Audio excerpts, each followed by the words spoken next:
जय हिंद दोस्तों, मैं किशन आप सबका स्वागत करता हूं और शुरू करते हैं आज के डिफेंस समाचारों को।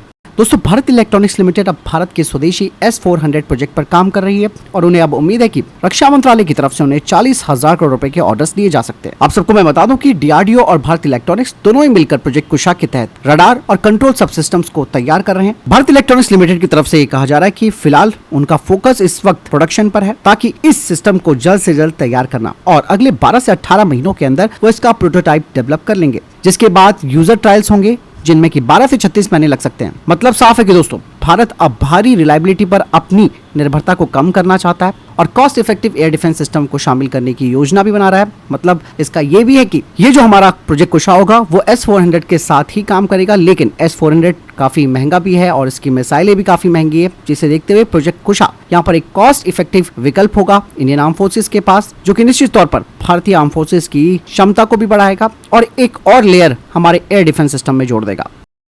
ब्रह्मोस NG वेरिएंट को लेकर भी एक बड़ी अपडेट सामने आई है। कहा जा रहा है कि MiG-29 और मिराज 2000 और साथ ही साथ तेजस फाइटर जेट में ब्रह्मोस NG को लगाया जाएगा और इवन सुखोई में तो इसने लगना ही लगना है। यहाँ पर ब्रह्मोस NG का जो वेट है वो मात्र 1.3 टन होगा और ये इंडियन एयरफोर्स का एक प्राइमरी डेटरेंट वेपन भी होगा। वहीं दूसरी तरफ दोस्तों, इंडियन एयरफोर्स अपने MiG-29 UPG और सुखोई 30 MKI जैसे फाइटर जेट्स में रशिया की advance RVV-SD beyond visual range air to air मिसाइलों को इंटीग्रेट कर रही है, जो कि पुरानी R-77 की जगह लेंगे। इस RVV-SD की कई विशेषताएं, इसकी रेंज 110 किलोमीटर है, इसमें मल्टी चैनल होमिंग और एक हाई परफॉर्मेंस वाला NB1103 एक्टिव रडार सीकर लगाया गया है, जो कि इसकी सटीकता को भी बेहतर बनाएगा और इसे जैमिंग रेजिस्टेंस भी बनाएगा और ये किसी भी कंडीशन में दोस्तों 12G मैन्यूवर कर सकती है। मतलब साफ है कि ये एजाइल टारगेट्स को भी इंगेज कर सकती है। लेकिन अब आपके मन में ये सवाल आ रहा होगा कि भैया हमारी तो अस्त्र मार्क 1 ये तो रेडी है, मार्क 2 पर भी काम हो रहा है और मार्क 3 पर भी काम हो रहा है, ये कहाँ चली गई? क्यों हम फिर रशिया से इन मिसाइलों को ले रहे हैं? लेकिन मैं आपको बताना चाहूंगा दोस्तों, ये जो RVV-SD है इसे फिलहाल तो इमरजेंसी प्रोक्योरमेंट के तहत खरीदा जा रहा है, जो कि तत्काल आवश्यकताओं को तो पूरा करेगा ही, लेकिन लॉन्ग टर्म में भारत की अस्त्र मार्क 1 और मार्क 2 इसके अलावा मार्क 3 को भी इंटीग्रेट किया जाएगा, जो कि पूरी तरीके से R-77 की जगह ले लेंगे।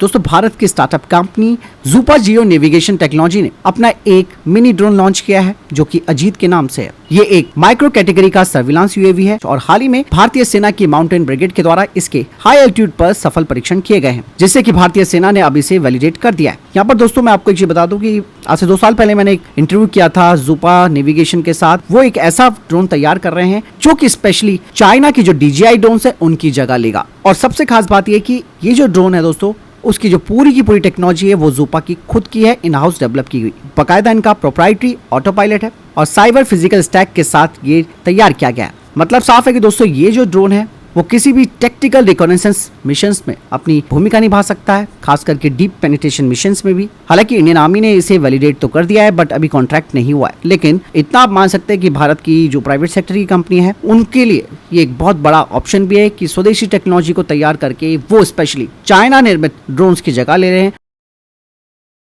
इसके अलावा दोस्तों, भारत फोर्स के चेयरमैन बाबा कल्याणी जी ने एक बड़ी बात कही है। उन्होंने कहा कि भाई भारत कब अपने देश में अपना स्वदेशी इंजन तैयार करेगा, कब हम इस क्षेत्र में आत्मनिर्भरता को हासिल करेंगे। दरअसल उन्होंने कहा कि भारत को अब स्वदेशी एरो इंजन डेवलप करने की बहुत सख्त जरूरत है और इसमें उन्होंने एग्जाम्पल भी लिया है कि GF404 और AL31FP जैसे जो इंपोर्टेड इंजन है उस पर भारत की जो निर्भरता है वो भारत के लिए बहुत बड़ी परेशानी है। और अमेरिका किस तरीके से हमारे तेजस प्रोजेक्ट को लेट कर रहा है, तो उसका भी एक बहुत बड़ा उदाहरण आप समझ सकते हैं। हालांकि उन्होंने कहा कि एरो इंजन को डेवलप करना काफी कॉम्प्लेक्स है, बहुत ही ज्यादा चैलेंजेस भी हैं, लेकिन इन चैलेंजेस को आसानी से खत्म किया जा सकता है अगर भारत की प्राइवेट सेक्टर की फर्म्स और जो PSUs हैं, इसके अलावा एकेडमिया और स्टार्टअप्स, ये सब अगर एक साथ आते हैं तो हम स्वदेशी इंजन को डेवलप कर सकते हैं। और इवन भारत फोर्स तो ऑलरेडी दोस्तों एडवांस मटेरियल्स और फोर्जिंग में अपनी महारत को हासिल कर चुकी है। यहाँ पर बाबा कल्याणी ने दोस्तों स्वदेशी इंजन को लेकर और स्वदेशी इंजन को देश में बनाने को लेकर जो बात छेड़ी है वो डेफिनेटली दोस्तों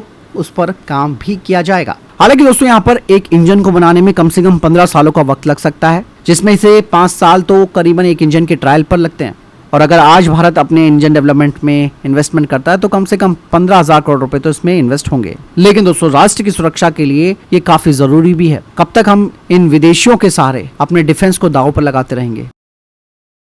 वही भारतीय सेना की तरफ से कहा जा रहा है कि मई के दूसरे हफ्ते में चिनार कोर ने अपने अंतर्गत आने वाले क्षेत्र में पाकिस्तानी हमले के जवाब में एक बड़ा एक्शन लिया था, जिसमें कि करीबन 64 यानी कि 64 पाकिस्तानी मिलिट्री पर्सनल्स मारे गए। वहीं भारतीय सेना का T-90 भीष्म टैंक, जिसकी संख्या भारत के पास 1100 से ज्यादा है। अब दोस्तों इन टैंकों में DRDO के द्वारा तैयार किया गया एक इक्विपमेंट लगाया गया है, जिससे कि ये जो टैंक है वो 1 घंटे तक पानी के अंदर काम करने में सक्षम हो गए हैं। मतलब साफ है कि अब ये आसानी से पाकिस्तान और चीन के साथ लगते जो हमारे बॉर्डर हैं, वहां पर जो नदियां हैं, उन्हें पार करने में सक्षम हो जाएंगे। और ये सिस्टम दोस्तों 5 मीटर गहरे पानी में क्रू मेंबर्स के लिए सांस लेना आसान करेगा, जिससे कि भारतीय सेना के इन टैंकों की जो ऑपरेशनल क्षमता है वो भी बढ़ जाएगी। अहमदनगर और मुंडक जैसी फैसिलिटी में इसके सफलतापूर्वक टेस्ट किए गए हैं। अब इस टेक्नोलॉजी का प्रोडक्शन भारत के डिफेंस कंपनियों के द्वारा किया जाएगा और सेना 2 फेजेस में इन्हें खरीदने की योजना बना रही है। और ये अपग्रेड दोस्तों हमारी क्रू सेफ्टी के साथ साथ कॉम्बैक्ट इफेक्टिवनेस को भी बढ़ाता है, जिससे कि नदी पार करना आसान होगा और भारत की जो आर्मर्ड फोर्सेस है उन्हें डाइवर्स टेरेन में मजबूती भी मिलेगी। रशिया दोस्तों भारत का दोस्त है, ये सब आप सब जानते हैं, लेकिन दोस्तों कई बार अगर इस दोस्ती में कुछ खटास हो जाए तो प्रॉब्लम तो बनती है। यहाँ पर रशियन मीडिया ने दोस्तों कुछ ऐसी बातें की हैं जो कि हम सब लोगों को दिलों को भी दिखाती है। हम मानते हैं कि उनका Su-57 फाइटर जेट बहुत ही बेहतर फाइटर जेट है, लेकिन इसका मतलब ये नहीं है कि वो अपनी इस मार्केटिंग के चक्कर में भारत की इमेज को इंटरनेशनल लेवल पर खराब करे। भले ही रशिया ने भारत का सपोर्ट दिया हो, बदले में भारत ने भी यूक्रेन जंग के दौरान रशिया को भी सपोर्ट दिया। अमेरिकी प्रतिबंधों के बावजूद हमने उनसे तेल और हथियारों की खरीद जारी रखी। लेकिन अब ये जो सवाल उठाया जा रहा है वो हाल ही में इनके सरकारी मीडिया चैनल जिसे RT के नाम से जाना जाता है, उन्होंने ऑपरेशन सिंदूर के बाद पाकिस्तानी प्रोपेगेंडा को बढ़ावा दिया है। उन्होंने अपने एक पोस्ट पर फ्रांस के राफेल फाइटर जेट की क्षमता पर सवाल उठाए और अपने सुखोई Su-57 को बेहतर बताया। और साथ ही उन्होंने लिखा कि इंडोनेशिया अपनी $8 अरब 42 राफेल डील को रद्द कर सकता है। अब ये कहीं ना कहीं दोस्तों ये बात पाकिस्तानियों को तो अच्छी लगेगी ना। यहाँ पर एक्चुअल में बता दो रशिया की प्रॉब्लम क्या है। रशिया को इस बात का डर लग रहा है कि भारत, इंडोनेशिया जैसे जो उसके पुराने ग्राहक है, वो अमेरिका, इजराइल, फ्रांस जैसे देशों से हथियार खरीद रहे हैं। रशिया पर उनकी निर्भरता कम होती जा रही है और राफेल तो एक अत्याधुनिक फाइटर जेट है। इसीलिए रशियन मीडिया चाहती है कि सुखोई 57 को यहाँ पर पिच किया जाए और राफेल पर सवाल उठाए जाएं। ये कहीं ना कहीं रशियंस की भी एक स्ट्रैटेजी का हिस्सा है ताकि वो अपनी इस मार्केट को दोबारा से ग्रैब कर सके। रशियन मीडिया दावा करती है कि सुखोई 57 5वीं पीढ़ी का फाइटर जेट है, राफेल 4.5 का है और Su-57 अमेरिका के F-35 से बेहतर है। तो यहाँ पर दोस्तों ये कहना चाहूंगा कि प्रोपेगेंडा पर अगर इस तरीके की बातें चलती रहेंगी तो ये कहीं ना कहीं भारत और रशिया के बीच दोस्ती में कड़वाहट पैदा करेगा। देखो यहाँ पर दोस्तों एक चीज मैं आपको बता दूं कि रशिया, उसका चाइना और पाकिस्तान के साथ संबंध अच्छे हैं और ये भारत के लिए भी एक टेंशन की बात है। बट यहाँ पर अब भारत को स्ट्रेटेजिकली रशिया के साथ बात करनी होगी कि इस तरीके की अफवाहों और खबरों से लोगों का दिमाग ना घुमाएं और ना ही ऐसा गलत प्रोपेगेंडा को हवा दें जो कि हमारे दुश्मनों के लिए फायदा बन सकती है। फिलहाल इस बारे में आपकी क्या राय है, कमेंट सेक्शन में लिखकर जरूर बताइएगा। वहीं दोस्तों अफगानिस्तान गवर्नमेंट अब पाकिस्तान के ताबूत पर एक और कील ठोकने जा रही है। दरअसल अफगानिस्तान से बहने वाली नदी की धारा पाकिस्तान की तरफ जाती है, जिसे अब रोककर अफगानिस्तान अपने देश में नहरें बनाने जा रहा है। मतलब साफ है कि पाकिस्तान में पानी का संकट और गहरा हो जाएगा। हाल ही में अफगान गवर्नमेंट ने एक निरीक्षण शुरू किया है और ऐसे में दोस्तों अफगानिस्तान अपने यहाँ डैम्स और नहर बनाने के लिए भारत से आर्थिक मदद के साथ साथ इंजीनियरिंग सहयोग भी करना चाहती है, ताकि अफगानिस्तान कम से कम अपनी खेती बाड़ी में आत्मनिर्भर बन सके। और अफगानिस्तान में तालिबानी है, वो बोलते भी बड़ा कड़ा है। उन्होंने साफ तौर पर बोला है कि ये पानी हमारा खून है और हम अपने खून को नसों से बाहर नहीं जाने दे सकते। पानी रोकना ही पड़ेगा। हमारी बिजली की जरूरतों को पूरा कर सकता है, हमारी एग्रीकल्चर को ये मजबूत बना सकता है। दरअसल अफगानिस्तान में कुनार नदी है जो कि पाकिस्तान में बहती है, यानी कि पाकिस्तान में एक और बड़ी गाज गिरने वाली है।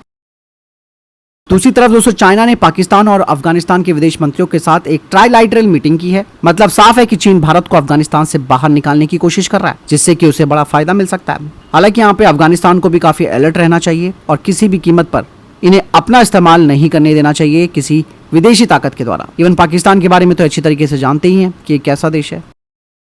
दोस्तों भारतीय सेना के लेफ्टिनेंट जनरल मनजिंदर सिंह ने सब शक्ति कमांड के कॉम्बैक्ट रेडीनेस का जायजा लिया और इस दौरान दोस्तों यहाँ पर आप साफ तौर पर देख सकते हैं बंसी टारगेट ड्रोन्स को, जिसने कि पाकिस्तानियों के होश ठिकाने लगा दिए थे और पाकिस्तानियों को ये बोलने पर मजबूर कर दिया था कि उन्होंने भारत के 6 फाइटर जेट मार गिराए।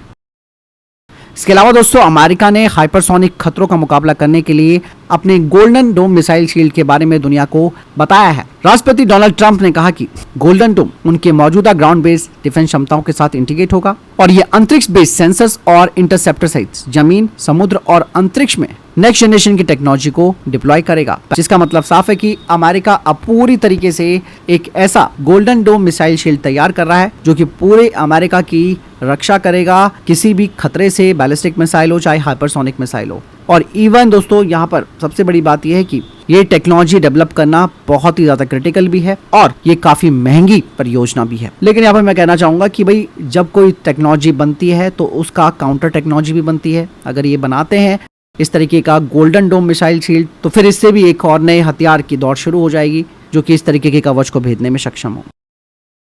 तो फिलहाल ये तब तक की टॉप डिफेंस अपडेट। वीडियो के सामने कोई प्रश्न जवाब है, आपको कोई सवाल है, कमेंट सेक्शन में लिखकर जरूर पूछ सकते हैं। वीडियो को लाइक और शेयर जरूर कीजिएगा। जय हिंद, वंदे मातरम।